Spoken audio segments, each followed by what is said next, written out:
नमस्कार, जय हिंद। मैं कुलदीप कुमार साइंस टॉवर में आपका स्वागत करता हूं। तो आज स्टार्ट करने वाले बहुत ही खूबसूरत सा सेशन, जो कि मैंने वो क्वेश्चन उठाए जो कि CHSL में पिछली बार पूछे गए, और ये वो क्वेश्चन है जो एक्सपेक्टेड हैं और इस बार भी CHSL में पूछे जा सकते हैं। अगर ये क्वेश्चन नहीं होंगे तो कॉन्सेप्ट वही होगा, क्वेश्चन नहीं हो सकते। ठीक है, तो हमें कॉन्सेप्ट काम करना है, बाकी की देखते हैं इस क्लास में।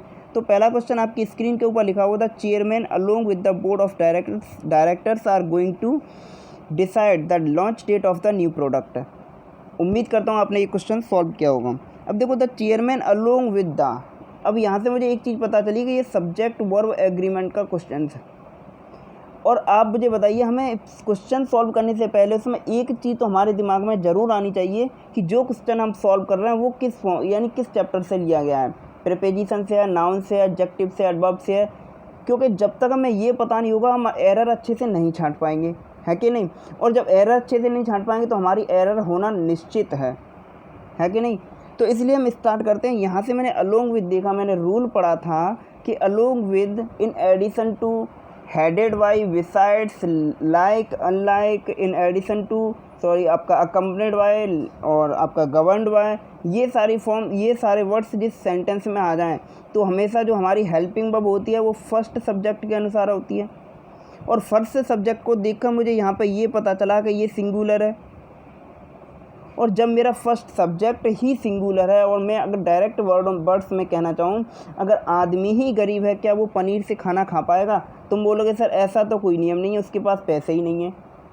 तो यहाँ से मैं कह सकता हूँ कि द चेयरमैन अपने आप में एक सिंगुलर सब्जेक्ट है, इसलिए ये सिंगुलर वर्ब ही ले पाएगा, क्योंकि ये प्लूरल नहीं ले सकता, है कि नहीं। और जब ये सिंगुलर वर्ब ले पाएगा तो आर को हटाएंगे और जिक्र करेंगे हम इज का। और इज का जिक्र करते हुए हमें एक बात पता चली कि ऑप्शन नंबर बी में एरर है। चलिए आगे बढ़ते हैं, अगला क्वेश्चन देखते हैं। अगला क्वेश्चन ये दे रहा है, very little has done by the left facing and even union spring leadership to attract young aspirants to its fold. अब very little has done by the left facing की मैं बात करूं तो तुम बोलोगे sir has done by the left facing. यहाँ इस चीज़ को पढ़कर मुझे एक चीज़ पता चली कि जो सेंटेंस का फॉर्मेशन है वो इनडायरेक्ट सेंस को इंडिकेट कर रहा है कि नहीं। क्योंकि वेरी लिटिल एक सब्जेक्ट की तरह यूज़ हुआ, ऑब्जेक्ट को सब्जेक्ट की तरह यूज़ किया, done by the left facing. और बाय का जिक्र हम हमेशा पैसिव में करते हैं, यानी कोई काम किसी के द्वारा इनडायरेक्ट सेंस में होता है, यानी किसी के द्वारा किया जाता है। और इनडायरेक्ट सेंस इंडिकेट करता है डायरेक्ट किसको? तुम बोलोगे सर पैसिव फॉर्म को। और पैसिव फॉर्म को हम इंडिकेट करते तो हमें एक चीज़ पता चली कि पैसिव फॉर्म को हम इंडिकेट करते तो हमें यहाँ एक चीज़ पता चली कि हैज़, यानी परफेक्ट, प्रेजेंट परफेक्ट को हैज़ या हैव बीन के साथ हम जोड़ते हैं, इसलिए हैज़ के साथ बीन कहना अपने आप में करेक्ट होगा। इसलिए ऑप्शन नंबर ए में एरर है, क्योंकि very little has been done by the left facing and even union spring leadership to attract young aspirants through its fold. समझ रहे हो?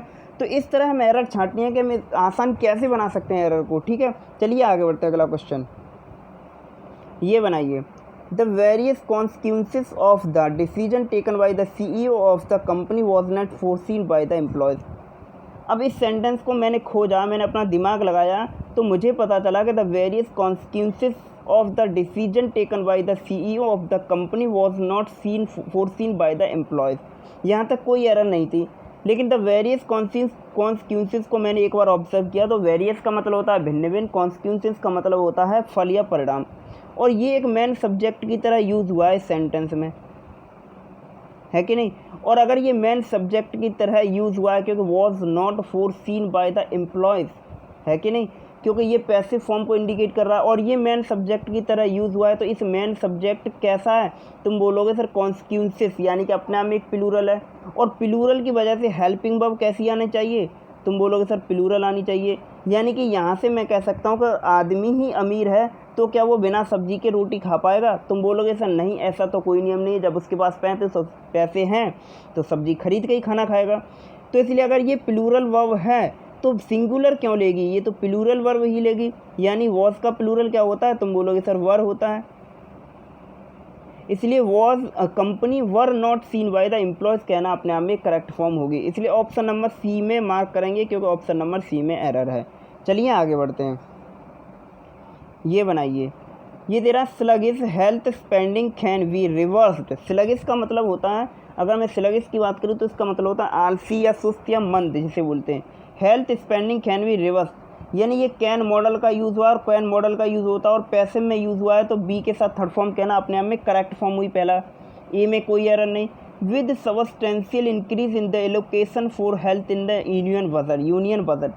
अब मैंने यहाँ पे जिक्र किया तो तुम बोलोगे सर इंक्रीज़ यहाँ पे नाउन की तरह यूज़ हुआ है और इसका मतलब होता है वृद्धि, अगर हिंदी में बात करूँ। अब बच्चा बोलेगा सर इंक्रीज नाउन की तरह तो यूज़ हुआ है, लेकिन ये कौन सा नाउन है? तभी ये एक बच्चा बोलेगा सर ये कलेक्टिव नाउन को इंडिकेट कर रहा है कि नहीं। अब कलेक्टिव नाउन से पहले मैंने एक रूल पढ़ा है कि आर्टिकल ए का जिक्र होता है। किसका होता है? आर्टिकल ए का जिक्र होता है। अगर कलेक्टिव नाउन से पहले आर्टिकल ए का जिक्र होगा तो एक बच्चा बोलेगा सर नाउन का यूज़ हम इंक्रीज पढ़ेंगे या फिर सबस्टेंशियल इंक्रीज पढ़ेंगे। तो मैं तुमसे बोलूँगा सबस्टेंशियल अपने आप में क्या है? एडजेक्टिव है।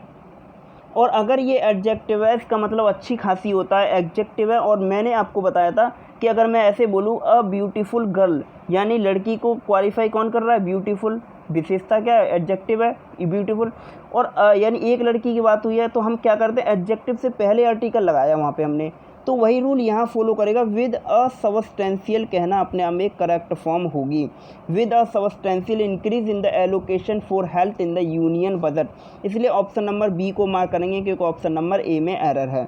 चलिए आगे बढ़ते हैं, अगला क्वेश्चन ये दे रहा है as soon Nath ji decides to fight from seat I will resign to clear the way for him we all want him to fight from here. अब एज सून नाथ जी की वजह से यहाँ प्रेजेंट इंडेफिनिट अपने आप में करेक्ट फॉर्म है क्योंकि सिंगुलर वर्ब का यूज़ हुआ है, ठीक है। I will resign to clear the way for him, एक बच्चा बोलेगा सर मैंने आई के साथ सेल पढ़ा है लेकिन यहाँ तो विल यूज़ हुआ है, क्या मैं बी को एरर करूँ? तभी एक दूसरा बच्चा बोलेगा सर नहीं, बी का एरर तो हम नहीं कर सकते। क्यों नहीं कर सकते? इसलिए नहीं कर सकते क्योंकि रिज़ाइन की बात हुई है और रिज़ाइन मतलब इस्तीफ़ा देना। अब कोई रिज़ाइन की बात कर रहा है इसका मतलब डिटर्मिनेशन को इंडिकेट कर रहा है कि नहीं। और जब आई डिटर्मिनेशन को इंडिकेट करता है तो आई के साथ सेल नहीं विल का यूज़ करते हैं, तो बी ऑप्शन भी अपने आप में करेक्ट हुआ। We all want him to fight, तो इस बी की वजह से ये क्या है? प्रेजेंट इंडेफिनिट, ये अपने करेक्ट है। हेल्पिंग वर्ब कैसी है? प्लूरल है, सही है। तो एक बच्चा बोलेगा सर मैं बचपन में पढ़ता था, मेरे मास्टर साहब पढ़ाते थे कि कंजक्शन एज सून एज होता है correct form, as soon as, ठीक है, क्योंकि इसका मतलब होता है इमीडिएटली कोई काम करना, ठीक है। तो हमेशा एज सून एज एक करेक्ट फॉर्म होता है। पूरा वर्ड की बात करें तो एज सून एज होता है, तो यहाँ पे एज सून एज कहेंगे तो ज़्यादा बेटर रहेगा, इसलिए ऑप्शन नंबर ए को मार्क करेंगे। इसलिए हमारी एरर ऑप्शन नंबर ए में है। उम्मीद करता हूँ ये आपको समझ आया होगा। चलिए आगे बढ़ते हैं, अगला देख लेते हैं। With token allocation of 500 crore a direct benefit transfer of 3000 a month as old age pension has been proposed, as old age pension has been proposed passive को इंडिकेट कर रहा है, अपने आप में एक करेक्ट फॉर्म है कि नहीं। With token allocation of 500 crore a direct benefit transfer of 3000 a month, एक बच्चा बोलेगा sir a direct benefit transfer of 3000 month, ये अपने आप में एक सही है। तभी एक बच्चा बोलेगा सर ये टोकन एलोकेशन है, ये कलेक्टिव नाउन होता है, मैंने पढ़ा है, मैंने किताब में पढ़ा है, बहुत कॉन्फिडेंस के साथ बोलेगा। तभी एक बच्चा बोलेगा, उसकी दिमाग की बत्ती जलेगी और बोलेगा सर जब कलेक्टिव नाउन हमने पढ़ा था तो वहाँ ये भी दे रखा होता था कि कलेक्टिव नाउन से पहले हमेशा आर्टिकल का जिक्र आता है, आर्टिकल ए का जिक्र करते हैं, इसलिए विद अ टोकन एलोकेशन कहना क्या अपने आप में सही नहीं होगा? मैं बोलूँगा सब बिल्कुल सही होगा। आप तो पढ़ाई कर रहे हैं अच्छे से, आपको तो सब नॉलेज है। जब आपको नॉलेज है ही है तो इतना टाइम क्यों लगा रहे हैं? ऑप्शन नंबर ए को मार्क कर दीजिए। अब एरर तो मेरी यही पे है, तो इसलिए ऑप्शन नंबर ए को हम मार्क करेंगे, ठीक है। चलिए आगे बढ़ते हैं, अगला क्वेश्चन ये दे रहा Rahul's voice shook with emotion and it was so funny to hear him that all we longed to life and to cry.